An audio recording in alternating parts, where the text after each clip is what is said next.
Ladies and gentlemen, the one and the only Fat Perez has joined the On the Mark podcast. Now, FP, so good to have you. I got to know you from afar here recently in the 2024 Creator Classic at Eastlake.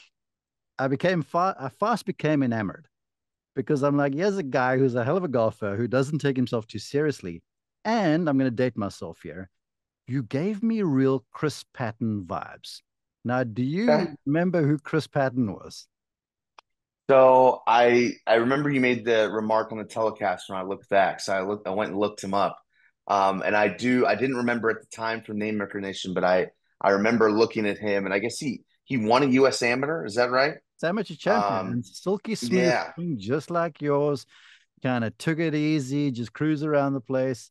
We on the show we didn't see you a bunch, but whenever I turned around, you were just crafting the shot in there to the target with no beef. So good to have you. Welcome to the show, man. Yeah, thank you so much for having me. I'm excited to be here. Yeah, you've been a busy guy here of late, jaunting around the countryside shooting content. Yeah, we've got a great gig. It puts us in airports and on airplanes quite a bit. But it's always to new, fun, exciting places to bring really cool videos and content to our fan base. It's been a dream for sure. Okay. Just to get to know you, because a lot of our audience is global and they might not be familiar with Bob Does Sports. So tell Sure. us the story. How did this all come about? And the name, the name I feel like is hilarious. The stage name. Tell us about that. Yeah, so the name kind of came first, I guess. Just kind of back home with some buddies playing golf. I've always had a little bit of game. I played a couple years in college, Division 3, and I was out at a buddy's country club playing this guy that I kind of just met in a match, and I think I was 4 under through five, and just kind of steamrolling this guy, and the hair was going at this point in my life, and my friends were like, "Wow, I mean, you're playing like you look like Pat Perez out here," and this guy's sitting in the golf cart down 4 through 5 and just mutters like more like Fat Perez.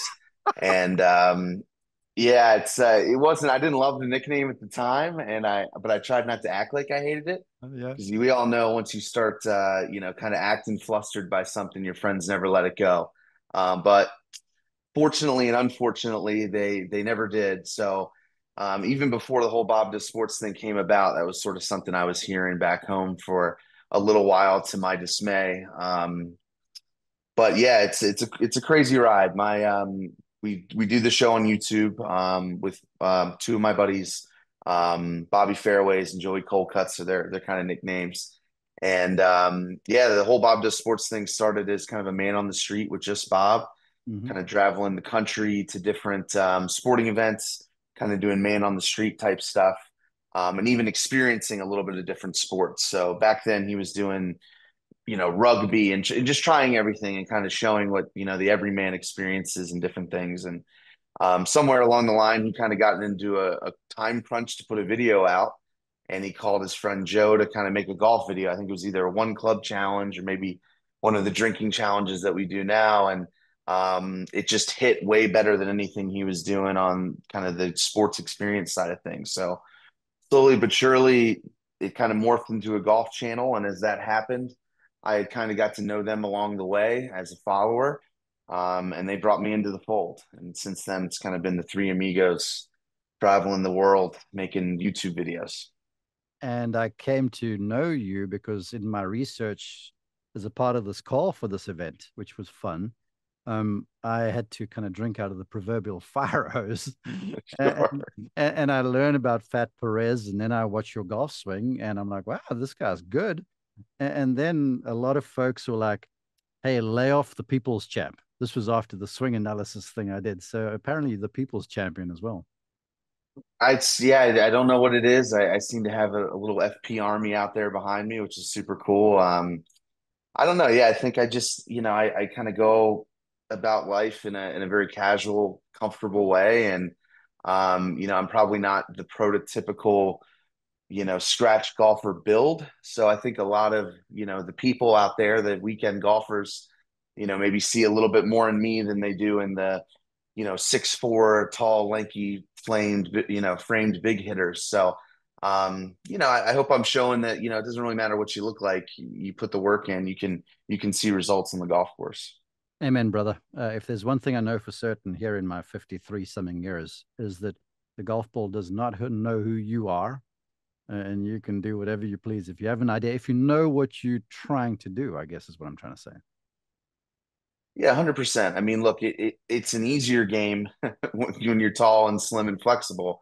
But it's not an end all be all by any means. Yeah, you know your limitations, know what you can and can't do. And as long as you are real with yourself about your capabilities, you can go out there and play a round of golf within that kind of box, I would say. I would say so. Okay, us dive into it because, folks, the brief I gave FP was I'm like, look, I want to introduce you to our audience. I think there's so much that people can learn from you, not just your golf swing if you go and watch on YouTube, but just how the way you approach the game. Because to your point, we're not all 6'4", we don't all carry it 300 through the air. So we got to find a way with wile and guile and some craftiness to get the most out of ourselves. So I said, let's get some everyman's golf tips. And Sure. I want to kick you off with this because, and I'm thinking back to the broadcast of the event at Eastlake. For the folks who didn't see it, it was essentially 8 holes, 9, and there were 16 golfers.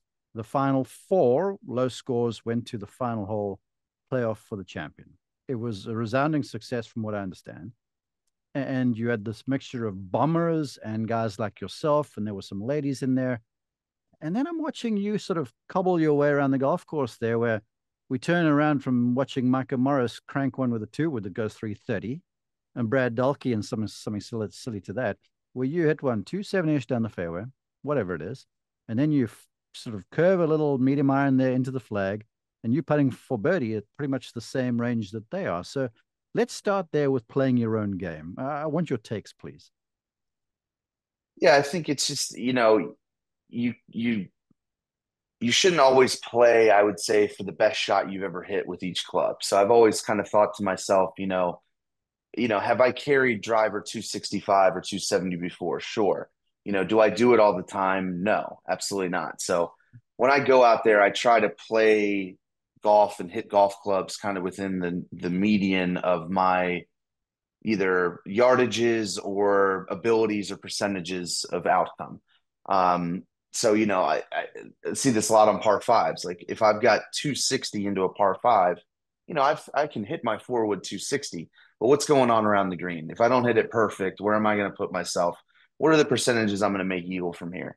Mm-hmm. Hitting a forward, and I can do that quick math. It might not be right math, but it can be confident decision based math quickly. And I say, look, I like my chances with my wedges. I like my chances getting up and down here from a number that I can lay back on. And I think I'm going to make birdie more often from there. I'm probably not going to make eagle, but that's okay. I'm not going to make bogey in my mind from there. And if I hit a forward up there, anything could happen with that type of club. So I think everything that I do is just a little bit more conservative and realistic as far as kind of what I play. You don't always need to get as close to the hole as possible on every golf shot that you hit. Play to your strengths. That is so refreshing because we live in a strokes gained era. And I work on the PGA Tour. And let me tell you, there are these talking heads, these pundits everywhere, that they're just finding a strokes gained metric to plug into every argument. And most of that goes just send the ball as far down there as you can because the closer you are to the target, the easier it is. Sure.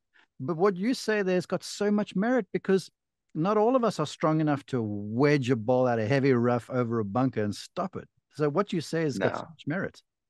I think that makes a lot of sense if you've got a tour level short game, right? If you're world class around the greens, then yeah, go ahead and get it as far up as possible. Being short sighted over a bunker with the green running away from you isn't as big a deal to some of these guys that we watch on TV. It's a Mm. death sentence for the weekend golfer, right? And it's avoidable when you're real with yourself about the shots that you hit most often. Don't think about and get hung up in the best shot you've ever hit with the golf club. Be honest with yourself about what you usually do. And I think that even goes to clubbing up in more situations, right? I remember like a famous Donald Ross story. Somebody told me he was down in Pinehurst. It might have been the north south or something like that. And he's standing at the very back edge of a green right behind the golf hole. And they go, Donald, like, don't you want to kind of move back a little bit? Like, you feel okay standing there? And he goes, amateur golfers never miss it long. And it's so true. It just doesn't happen, right? Everyone wants to think that they hit the ball 10 yards further than they do because they did it that one time. Yeah. Um, so I'll I don't know. That's sort of the way I've always kind of plotted. I feel like I plot my way around the golf course more than I sort of power myself way or around it, I guess. You do, and I'll say this too, from having watched you play under pressure. Again, I was in a broadcast booth, but I watched you playing off the middle of the greens whenever we saw you play an approach shot too. Even if the flag was tucked some, if you were missing, it was missing safely in the heart of the green. So basically, as a result, you kind of avoiding biggish numbers by just the shot selection you're attempting. 100%. I think a big thing for us, and any sort of tour setup, especially new greens like you have at East Lake, the front of the green number is your number. Doesn't matter if it's on the front, it's on the back. You're going to get it probably to the middle of the green, unless you're hitting a really spinny wedge. So that was kind of number one. And I still go back to all this stuff too. I think it's something Jack Nicklaus talked about was aiming at the middle of the green. And if the pin's on the left and you can try to draw it, if it doesn't draw, then great, you're in the middle of the green with a birdie putt that's 20, 30 feet, and the same thing going with like a pin to the right. So I don't think you're ever going to hurt yourself being in the dead center of a green with in regulation, right? I'd rather have 35 feet 18 times hopefully in a golf round than find myself with tough up and downs, and the trade-off is maybe I had seven birdie putts or something inside 20. Like, to me, that doesn't seem like the right trade. Couple things you've mentioned: Donald Ross and Jack Nicklaus, the modern day philosopher Boo Weekly, on this very show. He says to me, he goes, and I'm going to rape the accent, so forgive me. He goes, Mr. Mark, I ain't never seen the middle of the green move nowhere.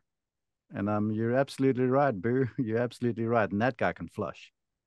Yeah, I mean, and it's a top level player that's won on the PGA Tour. So, you got to think at least maybe a third or a quarter of those pins are going to be put in the middle of the greens, maybe around slopes. But, not every round that you play, especially a weekend golfer, are you going to be worried about tucked pins and things like that. So, pin high is always your friend, and middle of the greens more likely going to be pin high than not. Okay, help me here, FP. Because when I played, and I played at a fairly high level, um, I hate to admit that I would oftentimes, when my swing wasn't there, I'd play for a miss hit. I'd select the club that was going to cover up for the miss strike, so it would still make the cover number. And I've got a book Sure. here on my desk by Sam Snead, who spoke about that also. So, what's your take on that? Yeah, I mean, I think you got to know. It goes back to being real with yourself about where you are as a golfer, or maybe where you are that day. You can't go out on the golf course and maybe try to fix your golf swing, especially I think in a competitive round. Yeah. You got to dance with the girl that you brought that day. And if that means you're normally a draw player and today you're hitting fades, well, stop trying to fix it and just play fades if it's happening, and wait until grind on the range for a couple hours afterwards. So it just depends on where you're sitting, I guess, and what kind of round you're playing. Is it tournament golf? Is it weekend competitive? Weekend casual golf with your friends where you got a few dollars on the line? I don't think there's anything wrong with doing that. Again, I think it's just playing the game you have that day. Well, for the folks watching this, they're like, yeah, guys, all very well, but I've got to win my game. And, birdies mean something because they're extra points or extra units or whatever the case might be. Sure. I've never really seen a bad par either. Have you? No, and when you lose to a par, I don't think you feel as bad as when you lose to with a bogey. So I've never, I think 18 pars, um, or net pars, even depending on what game you're playing, is usually going to put you in a pretty great spot. That means you shot your handicap right, and nine times or maybe eight times out of ten in a weekend round, the guy that shoots their handicap is probably going to come out on top. And you got to tip your cap to the guy that maybe played a little better Yeah. than he's used to, or the computer says he should. Um, I mean, there's par is set for a reason. It's the score I guess you're supposed to make, right? Mm. Right. We sort of kissed the course management thing. You referenced some really cool things, and I'm a golf teacher deep down. So I want to address these. And you said it's something you do often, and it's a drill that makes you aware of where the club face is. Now I want to just tee you up and go, folks. If you have some sort of an idea of where the toe of your golf club is throughout your swing, you're going to be able to direct golf shots better. So with that, please take the microphone. Yeah, 100%. I mean, I've always been kind of a feel-based player. I think I've got pretty good hands for, kind of an everyman. But sometimes I'll go out there and it just feels like I have no idea where the bottom of the club is, where the center of the club face is. And I can know pretty quickly on the range before the round if that's the case. So a drill that I kind of always kind of fall back to, it's my safety net, is, I set up and I put my feet together. I touch my knees, touch my feet, and I kind of make this sort of a round body swing. Mm-hmm. I start with, very little swing, maybe a half swing or even less. And I just try to hit, kind of feel straight, feel contact.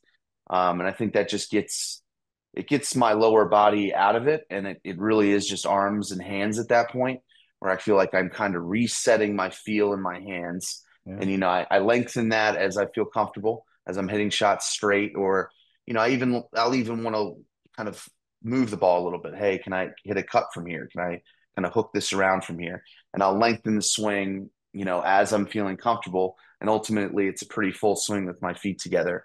And then from there, I feel like it's all hands and face awareness. Mm-hmm. And then once I feel comfortable with that drill, God willing, I do, Mm-hmm. I can kind of go back and set up and hit normal golf shots where I've got kind of the whole body involved. And that's something that, over time, I feel like I can hit 8 or 9, 10 shots on the range pre-round and know that's kind of a drill I got to spend, 8 minutes on real quick. Yeah. It may look dumb. You may not hit the ball far, but it's not about that. It's about awareness and flight and kind of the reset button. I love the reset button. I do want to say this though, to the far, I think people trying this for the first time will be surprised how far the ball will actually go because they'll hit it squarely so often. 100%. You're going to feel the compression. You're just going to like your body and your hips and everything can kind of cloud, I think, some positions with hands and arms and how that affects open, closed, lofted, delofted, in the club face. So to me, it's sort of that like control. And yeah, you're not, it's not going to be chips in it. You're going to hit the ball pretty far. And I think that, I've never done that drill and then come out of it and felt like I've gone backwards with my game. It'll do you all manner of favors, folks, and you should try it. FP said so. Um, Now striking the ball well is one thing, but making putts, that's kind of where a lot of the money is made. And in preparation for the event at East Lake, you put up a video, might have been on Instagram, I think, or YouTube or wherever. And it was a putting drill where you were sort of just going around the hole from different ranges. And the thing that struck me was your make mentality, because a lot of people that struggle on the greens, they're almost trying not to three putt. Where you clearly had a lot of confidence on the greens, and it looked like you were working on your stroke, but there was certainly like, I'm rolling the thing at the hole and giving the hole a chance to catch the golf ball. So please share. Yeah, 100%. I grew up at my country club didn't have a driving range, so all I could do to practice was putting green, chipping, and putting. And so I spent hours and hours and hours on the putting green as a kid. And I'm still kind of benefiting from that time put in. But for me, just to make sure that my putter feels confident and I'm seeing every different kind of break, and seeing the ball go in. It's a drill where I kind of walk off distances in four corners around one pin, right? So I might start it. I usually actually start kind of middle. I'll start at maybe 10 feet each direction, and I want to be able to make all four of those in a row at least one time and feel like I'm making more than I'm missing. or Yeah. at least hitting good putts. I don't mind if the speed's a little bit off. I want to make sure that the ball's hitting the line. To me, speed is day to day and course to course. So I'm not as concerned with speed. I want to get it there. I want to feel like I'm giving putts a good roll. Mhm. And then I might move a little shorter and then move back to 10 feet, then move to 15 feet, um, 20 feet even, just so I'm feeling different situations. I feel a little bit of pressure to kind of move on to the next distance. So I got a little bit there. If I've made three and I'm on the fourth, I want to feel that moment of this putt means something, right? And right now it just means I get to move to a different distance. But on the golf course, it might mean, two or three skins carried over. This putt means something. So there's a lot of different things that go into that. But yeah, like you said, I'm more interested in stroke and hitting the line that I'm intending. Whether or not it goes in isn't as much of an importance to me in those drills necessarily. I want to ask this. I'm fascinated that you would grow up at a place without a range. I did as a kid. That's why it's kind of heartening to me. And I want to almost say, and I'd love your take, that most folks listening to or watching this, if they just devoted, let's say, 15 days, 2 weeks, and all they did was work on their putting for those 2 weeks, they'd probably see their scores come down. Wouldn't you agree? 100%. I mean, a stroke is a stroke, whether it's from 200 yards, 150 yards, or 3 feet, right? They all count the same. So to me, it's easier to practice your putting in the sense that you need that much space. You don't need to go buy a bucket of balls. It takes a little bit more room. You can do it in a hotel room Yeah. if you want to. So, and I think the time spent there from a stroke perspective, from a score perspective, is much higher. Like your yield's much higher on 10 minutes on putting practice than is 10 minutes working with your driver, in my opinion.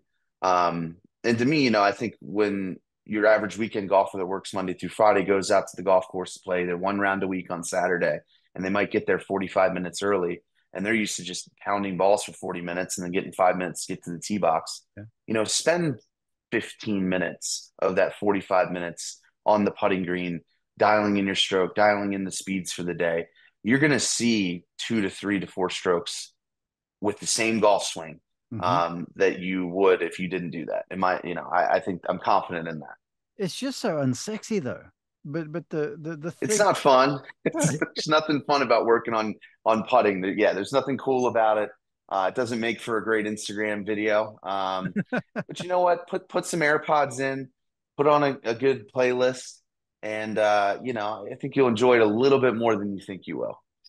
All right, let's talk technique then on the putting, because the one thing I love that you have is you got this kind of you've got nice posture over the ball, but there's this little forward press that almost is the trigger for your stroke. And there's been a number of great putters that I've watched throughout the years that have done that. But for most of the golfers, the club golfers, they kind of throw their wrists at the thing and kind of add loft to the blade. That little forward press move triggers the stroke, sets up the rhythm, and stabilizes that front wrist. So talk to that a little bit, please. Yeah, it's something I hear about a lot. I get a lot of comments in Q&As and stuff that people ask me what I'm doing there, and I think some of it over time is I don't even really know that I'm doing it. I think it's just sort of second nature, and like you said, it sort of triggers the start of my stroke.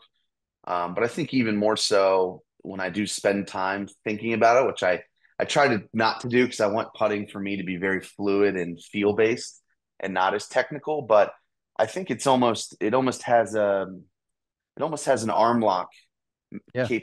sort of trigger to it where it's sort of I set my left wrist, and from there it's all kind of shoulders and arms and my wrist is out of it. And I think it's the same thing that arm lock gives people. It's just removing that sort of extra movement that generally isn't going to square anything up, right? You're set up square and just sort of move it like a pendulum. And I think it's maybe just my way of doing that without feeling like I've got a bar up my arm or whatever. I think probably even like the claw grip would maybe do the same thing as far as getting wrist action out of it. I think there's a few ways to do what I guess I'm trying to achieve, or a young me tried to achieve when that stroke was forged. Well, I think you'd be a great model for so many people. And then building that off the putting green to the rest of the game, I had the good fortune of honestly analyzing. Well, it was rushed, but taking a deeper dive into your golf swing. It's on social out there if people want to see it. I was briefed with this, but that little forward press trigger, I see the same thing with you with the driver in the hand. So the nature flows throughout your swing, whether it's from 3 feet or 290 yards. Yeah, I think it's something somewhere along the line that I picked up to just sort of get me just to sort of trigger everything. And I don't really, like I said, I don't think too much about it, or I'm not even, I'm pretty unconscious about it Yeah. in the moment. But I think it just sort of is that alert to my body that like it's go time. I don't know. Mm-hmm. Right. Last one. So glad you would give us some time, FP. You made a statement earlier that I wrote down in a hurry. And the words you used were acting flustered, which I'm like, hell yeah. When you said that in my head, I was like, yes. Because so many golfers, when stuff starts going wrong, and that's inevitable, then they start panic just sets in and the whole thing just goes to heck. So you got, Sure. I think it's innate with you, but you got this cool manner about you that kind of looks like you're like a duck on water. But I want you to help people to be a little or act a little less flustered, almost act like they've been there before. Because I'll tell you this for certain. I saw on TV calling you guys some pretty nervous cats on the first tee there. Because whereas you guys got these massive followings on YouTube, all of a sudden this is different. So help us to kind of just, get the heart rate down, be cool about stuff, and not act flustered.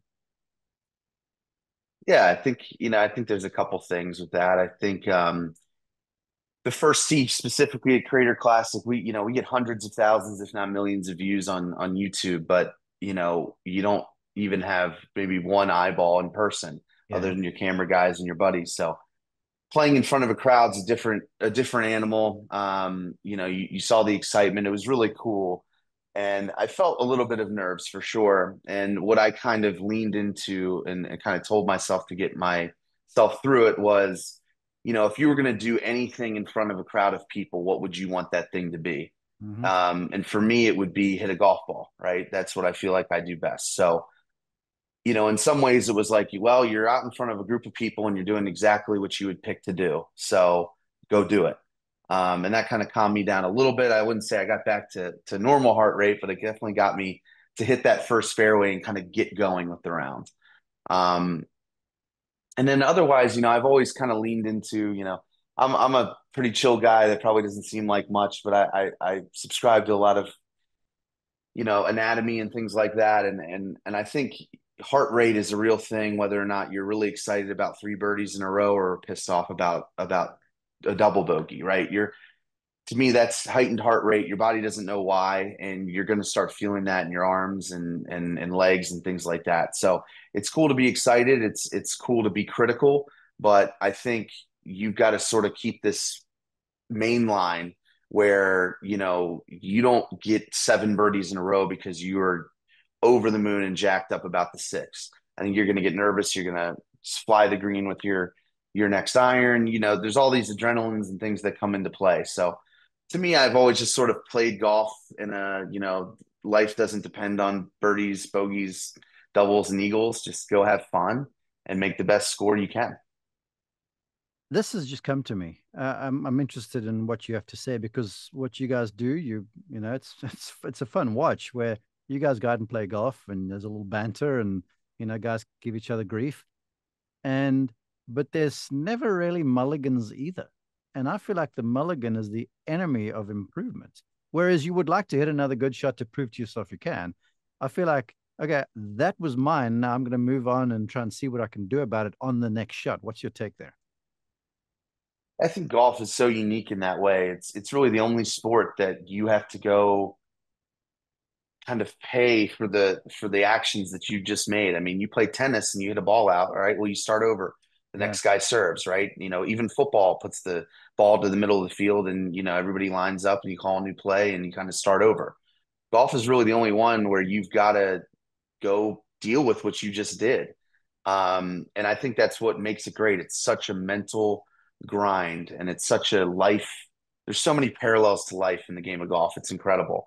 But you can keep stock on what you did well and what you did not throughout a round of golf. And if you have the time to practice, go practice on those things after the round or before the next round or whatever it is. That's your opportunity to give yourself a mulligan, in my opinion. Righty-ho. Folks who listening to this on audio, go to YouTube, find this. You will see that FP is wearing a very cool hat that says "Have a Day" on it. Tell them where they can find those, but That's it. Yeah, breezygolf.com. Go get you some have a day hats. It's I get more compliments on this than anything else that we do. People that don't play golf, that don't know YouTube. It's just a good way to live. Have a day. Enjoy yourself. Life's too short. So we appreciate that. And Bob does sports, like you said, on YouTube. That's where our main episodes are. So we welcome everybody. I will say that my work on the PGA Tour on the golf course, I see more have a day hats than anything else. So you've made a pretty big splash around the place. It's crazy. I mean, I think people love it. I think it just it's kind of a soft handshake to the people around you that you're just a fun guy that likes to have a good time. All right. Last word. Tell everybody what Fat Perez knows for sure about golf. Leave us with a curtain, with a closing call. Um, I know for sure that I'll never have it figured out. I know for sure that I love the journey trying to figure it out. And I know for sure I have just as much fun when I shoot 85 and 65. I know for sure you're a gift to the game, and I'm so glad you would have joined us. Thanks so very much. Thanks. I appreciate you having me. A lot of fun.